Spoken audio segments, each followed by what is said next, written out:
You're listening to Who Said, a Cardiology Board Review series. No fluff, just facts. Welcome back to part 2 of endocarditis. In this episode, we'll cover prophylaxis for infective endocarditis, surgical prosthetic valve endocarditis, TAVR-associated endocarditis, and endocarditis in the setting of a pacemaker or ICD. Prophylaxis for infective endocarditis. The antibiotics that you give for prophylaxis should be taken 30 to 60 minutes before the procedure, so just advise the patient to take it as they're heading out to the door to their appointment. There are a certain number of conditions which you do and don't give prophylaxis for, and a certain number of procedures that you do and don't give prophylaxis for. So let's start with the conditions. Remember 4 words: prosthetic, pass, blue, and transplant. These are the high-risk cardiac conditions where you are supposed to think about bacterial endocarditis before a prophylaxis before a procedure. This means prosthetic valves. This can be bioprosthetic or mechanical, including transcatheter valves and annuloplasty rings. LAAO devices, such as the Watchman, and LVAD. So this is what prosthetic refers to. Prosthetic valves, including transcatheter valves, LA appendage occlusion devices such as Watchman and LVAD. Past refers to previous infective endocarditis. If they've had it already before, then you need to give it prophylaxis for future times. Blue refers to congenital disease with unrepaired cyanotic lesions or cyanotic lesions with palliative shunts or conduits, or repair within the last 6 months with prosthetic material, or repair lesions with residual defects. Transplant refers to cardiac transplant patients who develop valve regurgitation. These are the conditions where you are supposed to think about bacterial endocarditis before a procedure. The conditions that don't call for antibiotic prophylaxis for bacterial endocarditis before a dental procedure are mitral valve prolapse with or without regurgitation, pyreumatic fever, hypertrophic cardiomyopathy, uncorrected non-high-risk congenital defects such as VSD, PDA, aortic coarctation, bicuspid aortic valve, aortic stenosis, and primum ASD. Pretty much any valvular disease except for prosthetic valves or transplant patients with valve regurgitation do not need antibiotic prophylaxis. Now let's talk about the procedures. So you think about both the conditions the patient have at baseline and the procedures they're about to get. For dental procedures, we only talk about endocarditis prophylaxis if the dental procedure involves manipulation of gingival tissue affecting the periapical region of the teeth or requiring perforation of the oral mucosa. The risk is strep viridans, so you give amoxicillin. Dental procedures aren't the only procedures you give bacterial endocarditis prophylaxis for. Remember the 4 words: teeth, tracts, tissue, and transplants. This refers to GU or GI tract procedure in the setting of active infection. The risk is enterococcus, so you give ampicillin. Surgery on infected skin or muscle, that's what tissue refers to. The risk is staph, so you give vanc. Then transplant, surgical placement of prosthetic cardiac material. The risk is staph, so you give vanc. Respiratory tract procedures that involve incision or biopsy of the respiratory mucosa, such as tonsillectomy or bronchoscopy with biopsy, also counts for getting prophylactic antibiotics.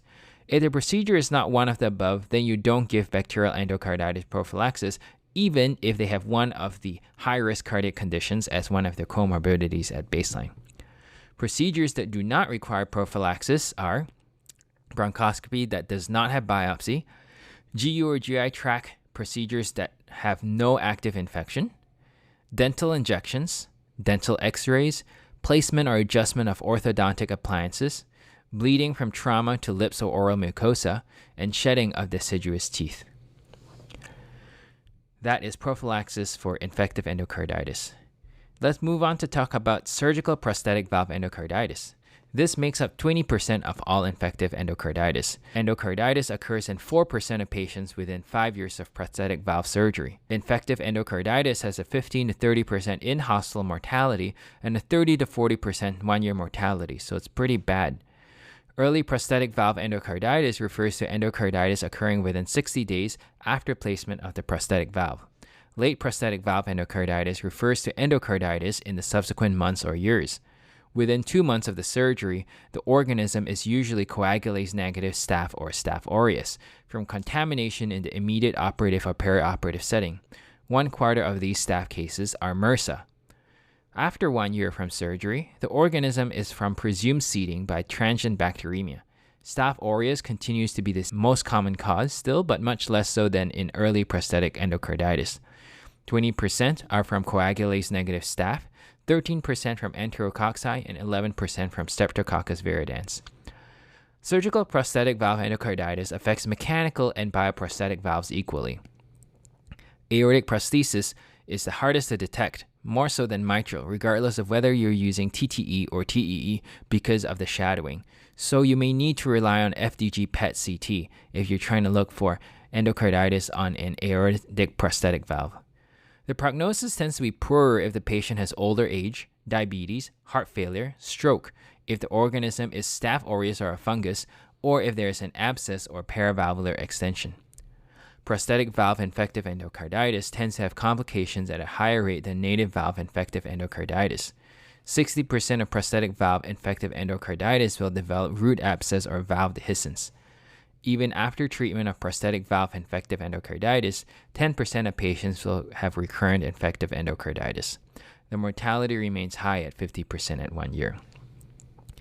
Now let's talk about TAVR endocarditis. This occurs at 1% per year, which is the same rate per year as surgical prosthetic valve endocarditis. 2/3 of TAVR-related endocarditis occur within the first year of the TAVR. Risk factors for developing TAVR endocarditis are young males on ESRD or with post-TAVR AKI or liver or lung disease. Bugs are staph in 22%, strep in 20%, and enterococcus in 16%. 47% of TAVR endocarditis will have a periannular abscess. Post-TAVR endocarditis can look like post-TAVR thrombosis and get a delayed diagnosis and delayed treatment of infection. So you need to get blood cultures in anyone you see post-TAVR leaflet thickening and/or obstruction in. If you empirically anticoagulate what you think is post-TAVR thrombosis, but it turns out to be post-TAVR endocarditis and the patient has embolization of the vegetation to the brain, then you will have caused cerebral hemorrhage from the anticoagulation of the emboli. If TAVR endocarditis occurs, the valve explantation rate is high at 41%. The mortality rate is high at 46 to 71% at 1 year. FDG PET-CT picks up on any sort of inflammation, not just infection, so you should only do it if you're trying to pick out endocarditis after 3 months post-implant. Before that, you'll have all kinds of non-specific lighting up. Now we'll talk about endocarditis in the setting of a pacemaker or ICD. If an endocarditis patient's cardiac device is infected, you have to take it out. The CIED infection risk is higher with ICDs than with pacemakers. Mortality is 5% at 30 days and 15% at 1 year. Infected CIED must be removed except in the following situations: a superficial incision at the incision site only, no pocket involvement, and bacteremia alone with all of the following: clinical stability with established alternative source, TEE negative for lead involvement, no involvement of pocket or recent manipulation, no valve involvement or endocarditis, and resolution of bacteremia with antibiotics. If you re-implant a new CIED, select a new site, usually contralateral, and wait for negative blood cultures at least 72 hours after device removal and at least 14 days if valves were involved. To recap, what do the 2020 valvular disease guidelines say about CIED and endocarditis? In all patients with definite endocarditis and an implanted cardiac electronic device, complete removal of the pacemaker or defibrillator symptoms, including all leads and a generator, is indicated. That's a Class 1 recommendation. Thank you for listening to this second part of endocarditis. This podcast is intended for qualified healthcare professionals and is designed for training purposes only. These materials should not be used for direct patient care or as a substitute for independent clinical judgment.